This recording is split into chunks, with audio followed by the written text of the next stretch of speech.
Oi,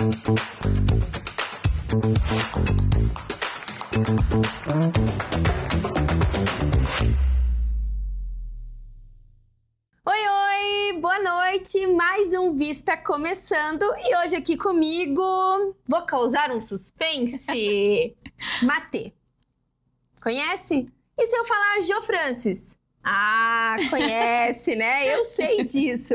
Seja muito bem-vinda, Matê, a gente tá com um programa hoje cheio de novidades aqui sobre a sua carreira, sobre a sua pessoa e te agradeço imensamente pelo teu tempo, porque a vida artística é bastante disputada, né?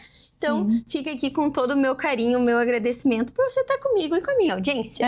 Eu que agradeço o espaço, a oportunidade. São meus últimos dias por aqui, então tá sendo bem especial estar na minha cidade para falar da minha carreira e dos novos passos. Muito bem. Gente, quando eu recebi aqui a informação que a Matê ia ser nossa entrevistada, eu falei, uau, olha onde o Vista Fina está chegando. Matê, conta pra gente como é esse mundo artístico. Você já dividiu o palco com a Cláudia Raia, você já fez parte do Grupo Tazo, você já fez a abertura do show da Pablo Vittar. Como que é esse mundo que pra gente é tão distante, às vezes muito vislumbrado, mas tem perrengue lá? Como que funciona? Tem bastante. Eu acho que a maior diferença, primeiro, assim, que me vem na cabeça, é que a profissão em si, ela existe de fato como uma profissão no sentido de trabalho mesmo, assim, né? Eu acho que quando eu morava aqui, por exemplo, eu já cantava profissionalmente aqui, era o meu trabalho, mas eu era adolescente, então eu estudava e tal. E a maioria dos músicos daqui, eles tinham outras profissões também. Na minha época, hoje já mudou, graças a Deus. Ainda bem, né? Mas na minha época, assim, a maioria dos músicos, a gente fazia show no final de semana e durante a semana as pessoas tinham outra profissão. Que tem até aquela piadinha, você trabalha com música, né? Você faz o quê? O que é trabalhar você com só música? canta ou você trabalha? Isso, exatamente. Então, enfim, eu sou artista profissional há 17 anos e venho da música e também do teatro musical. Eu também trabalho com composição, trabalho com produção artística, direção. Então, enfim, tem muitas coisas e é muito legal porque existe esse mundo de oportunidades profissionais por aí, né? E como que foi sair do Vale do Iguaçu pro mundo? Foi primeiro um desafio, porque eu saí daqui, eu tinha 15 anos. Então, era uma adolescente, mas eu já cantava, já tinha um ano mais ou menos de experiência em banda baile, que eu comecei aqui. Eu dancei muito tempo nas escolas de dança daqui da cidade também, então já tinha uma experiênciazinha de palco.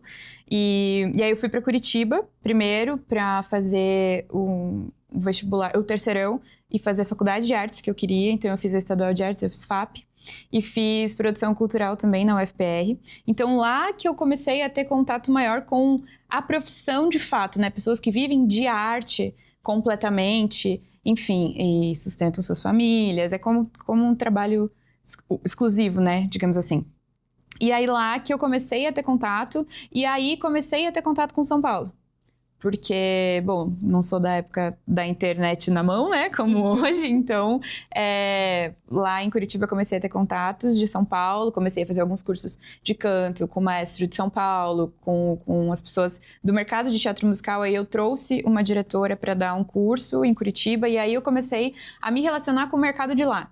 E aí quando eu me formei na faculdade, eu fui para São Paulo, aí eu fiz pós-graduação em teatro musical e eu comecei a adicionar para musical, e aí eu passei no musical da Cláudia Raia. Então esse foi o meu início, assim. Aí eu estreiei no Rio de Janeiro, trabalhei 2 anos com a Cláudia, um musical da Broadway chamado Chaplin. O Marcelo Antoni também estava no elenco, Paulinho Goulart Filho, enfim, e muitas estrelas do teatro musical também que estavam. O Jarbas, que é o marido da Cláudia, era o protagonista. Enfim, e foi muito especial, assim. E ao mesmo tempo que eu estava realizando um sonho, eu estava entrando na carreira profissional de fato e vivendo de arte, né? Então foi muito especial. Foi um início, assim, que muita gente da arte gostaria de ter, né? Sim. Sim. Não, muito bom. As referências que você teve nesse começo, com certeza, influenciam até hoje o que você tá fazendo, né? Completamente, completamente. Porque eu entrei num elenco de muita gente que já tinha muito tempo de carreira, né? Eu lembro que o Jarbas falou pra mim, eu tenho a tua idade de carreira. Eu falei, ai, tá bom. Entendi. Tipo assim, não. Claro, óbvio. Eu, além de tudo, eu era uma pesquisadora de teatro musical, então eu conhecia muito bem a carreira daquelas pessoas. E o Jarbas veio do Sul também, então eu sabia sobre a vida dele, a trajetória artística, enfim. E aí você vê não só o artístico no palco, como as pessoas trabalham, mas o backstage, que isso é realmente muito importante. O profissionalismo de um artista que está inserido no mercado de trabalho, atraso, disciplina, não vai ficar rouco se tem que cantar, né? A gente fazia um espetáculo de 3 horas, que a gente cantava e dançava e atuava.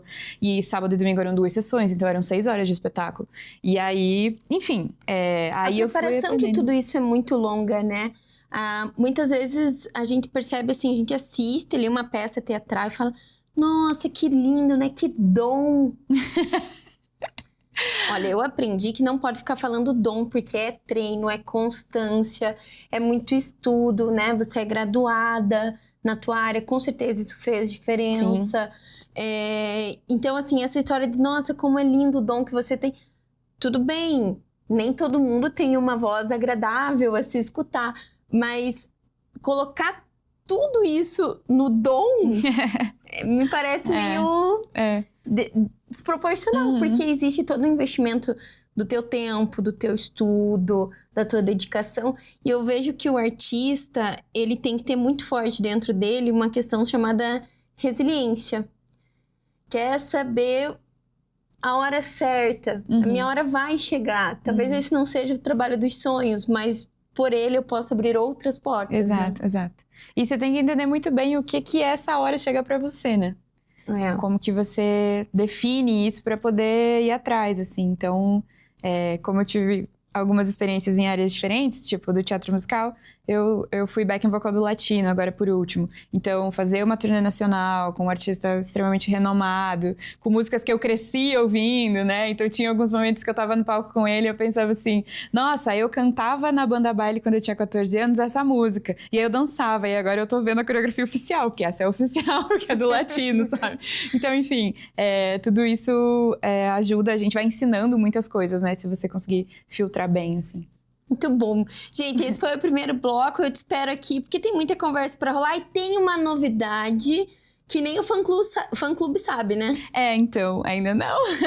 Mas eu vou contar. Me espera. Até já. Tchau, tchau.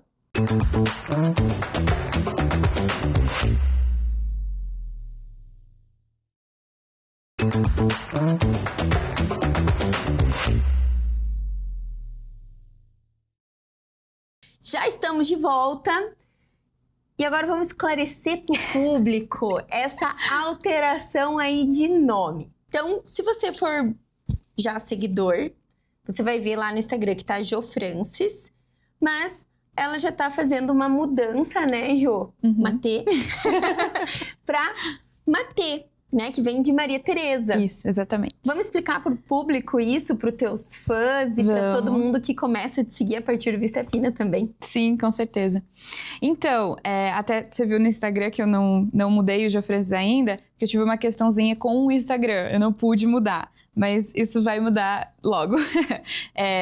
E aí eu fiz um nascimento, porque pra mim eu tô parindo a minha melhor versão, assim. Eu tenho alguns aninhos aí já de experiência na música, de criação, de entender quem eu sou. O Tazo foi uma super escola pra mim também. Então, a Maria Tereza, ela nasce da minha evolução como artista mesmo. E o meu nome de batismo, Jo Francis, é uma homenagem ao nome do meu pai, que é José Francisco. E ao mesmo tempo, ele é um nome mais difícil de ser lembrado. Então, assim, eu já cantei no Raul Gil, aqui na cidade algumas pessoas me conhecem, e aí às vezes as pessoas me encontram e falam, você é aquela que cantou na TV, você é aquela cantora. e ninguém lembra meu nome. Aí quando isso começou a acontecer, eu comecei a pensar assim, cara, eu acho que Jo Francis não é um nome que as pessoas lembram, assim. Não tem aquela pega, assim. Exato, não é um nome fácil de lembrar. E aí muita gente escrevia separado, e meu nome é um só. Então eu achava que Francis era sobrenome. Não, eu pensei que era Jo de alguma coisa Isso, e Francis de sobrenome. Não, e pior, quando eu vou pedir um Uber, eu entro no carro e eles olham, Jo Francis, eu falo sim. Ah, achei que era um homem. Aí eu falo, meu branding tá todo errado.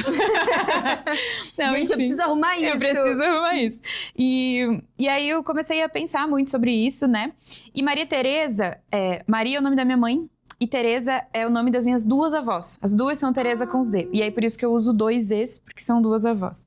E eu já perdi minhas avós, né? Então é uma homenagem e também um resgate do meu feminino, da minha ancestralidade e da latinidade também, porque estamos no Brasil, somos latinos. Então, a Maria Tereza, ela nasce disso. E aí, Maria Tereza, Matê, é mais fácil também de lembrar. Olha, tudo tem significado, né? Eu gostei bastante dessa remodulação que você fez. Realmente, acho que Matê, assim, é bem único também, né? Exato. Matê. Exato. Tá, e já causa curiosidade, né?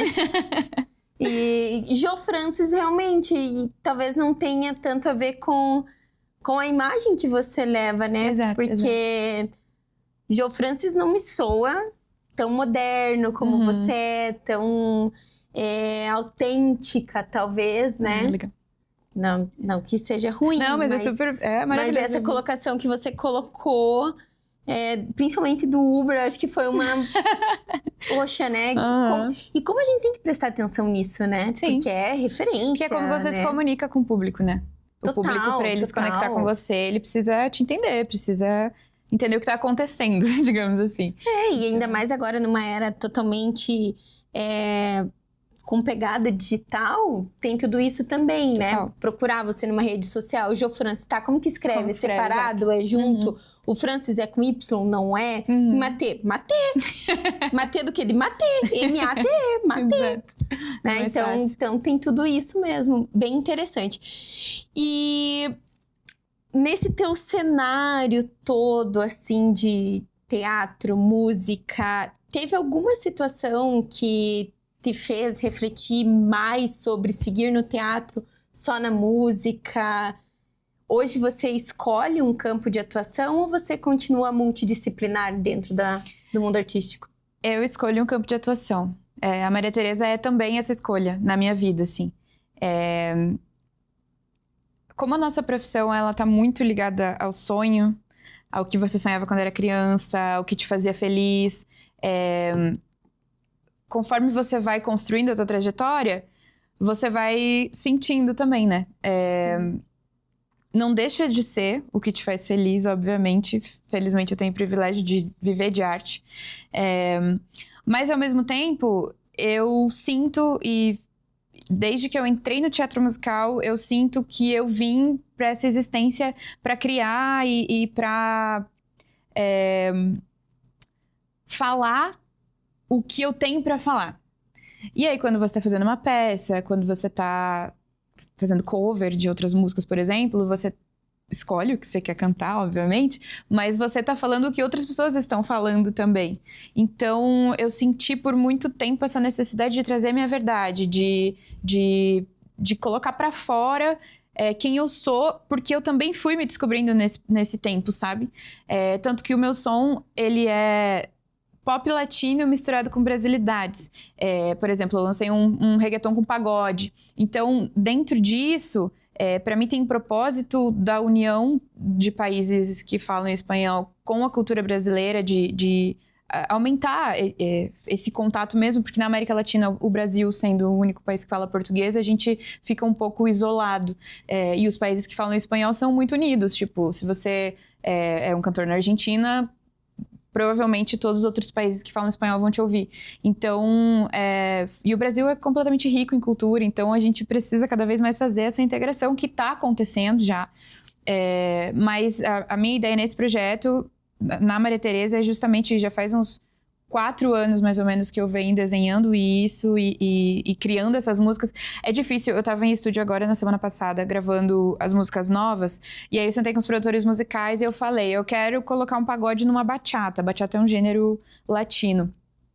E aí a gente, tá, mas calma, como que vai ser isso? Porque a gente ainda não ouviu alguém fazendo, então, e também não pode ser uma coisa que pareça um Frankenstein pra, tipo, né, pra repelir, né? exato, tem que conversar. Então, esse reggaeton com pagode que eu lancei foi uma experiência super legal, foi com uma mexicana, então aí a gente conseguiu mesclar, assim. Mas, por exemplo, lá no México, eles não conhecem pagode. Então, tipo, quando eu apresentei a proposta pra ela, ela falou, tá, peraí, calma, me explica. Aí eu expliquei o que é pagode, como que é no Brasil, esse mercado que existe, eu mandei alguns pagodes pra ela ouvir e tal. E aí ela gostou e super combinou, porque a gente tem origens rítmicas muito parecidas também. E tem gingado, né? Muito. Tanto cá quanto lá Exatamente. tem gingado. Eu adoro um reggaeton. Com certeza. Tinha uma balada em Curitiba, só de reggaeton na quinta-feira. Ah, é? Quando eu era bem mais jovem, obviamente, né?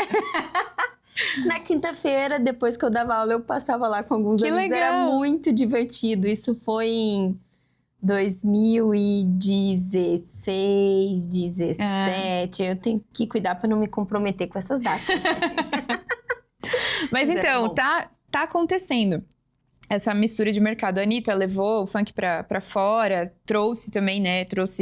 Ela gravou com Maluma, gravou com J Balvin. Pra gente foi tipo assim, olha, esses artistas latinos, eles são São feats estourados. que deram super certo. Né? Exato. Então, porque aqui a gente tinha a Shakira, tem ainda, né? Shakira eu acho que é a maior referência de música latina no Brasil, assim, que a gente consome. Mas a galera tá chegando. Bad Bunny esgotou o Allianz, eu não consegui comprar ingresso 2 dias. Então, assim, esse movimento tá acontecendo, sabe? Eu até tava ouvindo o álbum novo da Anitta agora, e ela colocou no álbum 2 sambinhas, bossa novas em espanhol, que é o que eu tô fazendo no meu projeto também, assim. Então, não deixa de ser uma tendência que tá vindo, sabe? Se a Anitta fez, é porque tá muito conectado com tudo, porque ela é a gênia do mercado musical. Então, enfim, é isso. Muito bom. Gente, adorei, né? Quanta coisa que acontece e a gente não fica sabendo, né? Muito bom. No terceiro bloco, a gente vai contar pra vocês a super, hiper, mega novidade da Matê. E eu te espero aqui. Até já.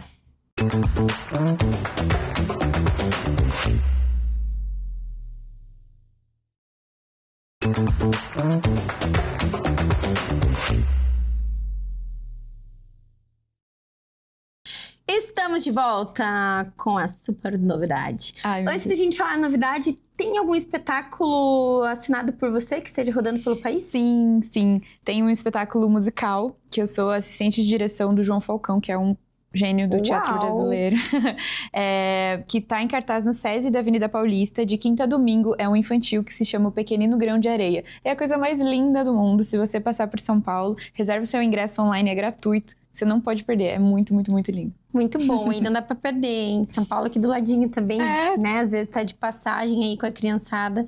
Gente, tem que achar espaço na agenda pra cultura. É muito importante, né? Levar os pequenos pra começar a ter essa ambiência, né? E entender o que é cultura também. Matê, você está de malas prontas? Aham. De União foi para Curitiba, São Paulo, passeou por vários lugares no Brasil, mas agora essas malinhas estão de asas por aí. Sim. Conte-nos. Estou indo para o México. Estou de mudança. Uau, hein? Sim. Vou para a cidade do México. É um país que eu cresci admirando. E eu acredito que a galera de União também, quem cresceu nos anos 90, 2000 e assistiu as novelas mexicanas, porque eu assistia com a minha avó. Com certeza tem algum tipo de carinho pelo México. O Chaves, gente, né? Eu ia falar, gente, é muita referência, né? É muita referência. É o Chaves. A Thalia, Maria do Bairro. Thalia, Maria do Bairro. Inclusive, eu postei uma versão de Maria do Bairro em pagode com a minha família aqui também. Um vídeo no Instagram e a Thalia repostou. Sério? Vou ter que ir lá. Vou ter que ir lá futricar. Eu amei, eu falei, Muito gente. bom.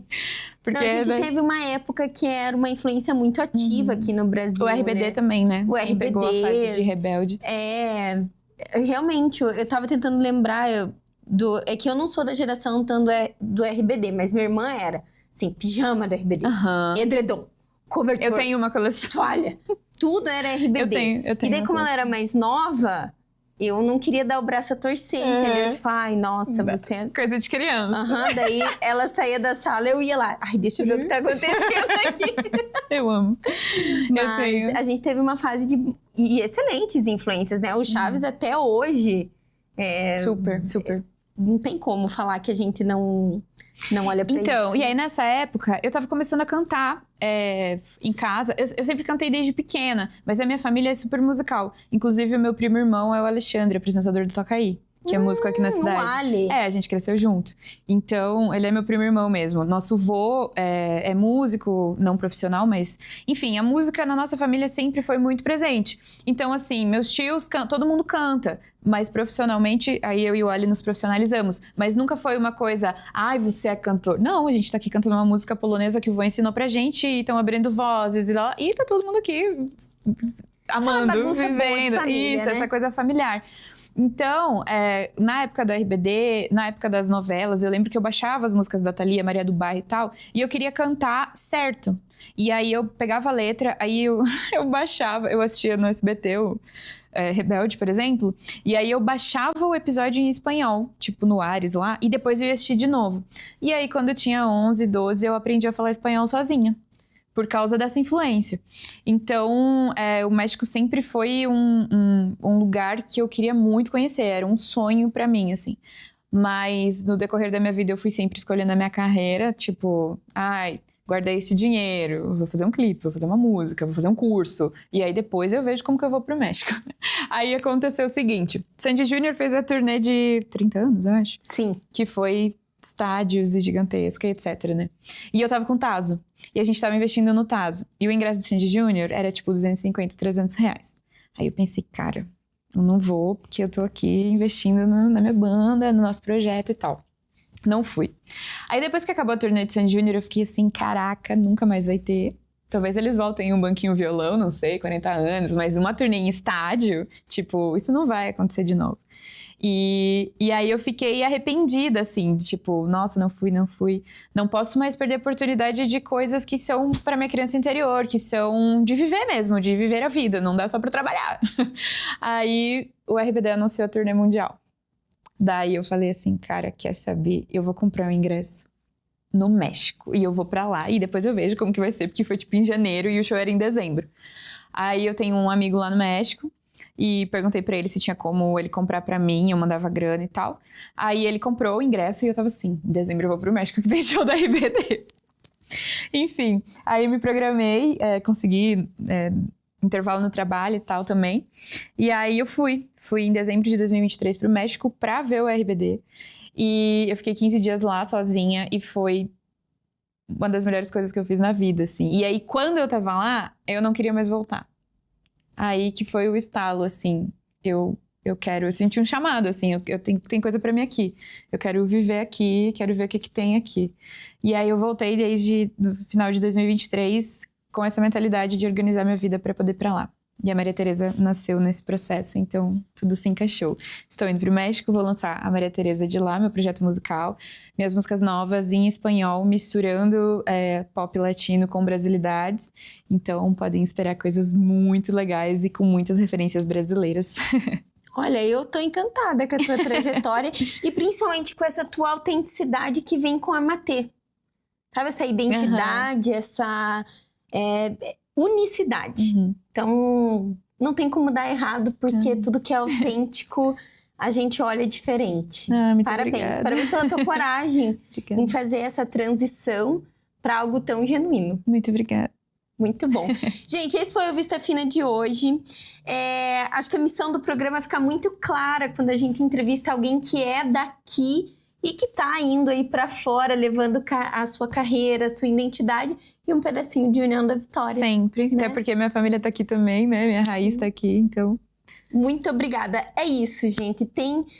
As pessoas daqui fazem acontecer e serve de inspiração pra quem tá em casa também.